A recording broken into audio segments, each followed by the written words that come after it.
Hello বন্ধুরা, এই দেখো আজকে আমাদের কি রান্না হচ্ছে। আজকে আমাদের কাঠের উনুনে রান্না হচ্ছে ডিমের ঝোল, পেঁয়াজ পাতা দিয়ে ডিমের ঝোল। এই দেখো এর মধ্যে কি দিয়েছে প্রথমে বলো তো।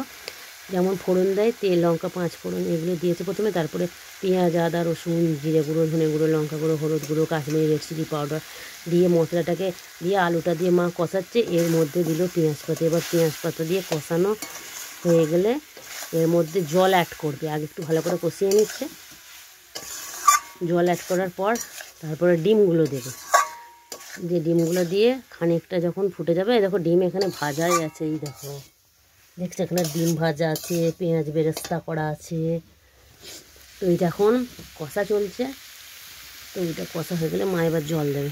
জল দেওয়ার পর ডিমটা দেবে। ডিমটা দিয়ে খানিকটা ফুটে গেলে এর মধ্যে পেঁয়াজ বেরেস্তা আর ওই শাহি গরম মশলার গুঁড়ো দিয়ে নামিয়ে নিলেই তৈরি হয়ে যাবে পেঁয়াজ পাতা দিয়ে ডিমের ঝোল। তো প্লিজ বলো তো আমাদের রান্নাটা কেমন হয়েছে।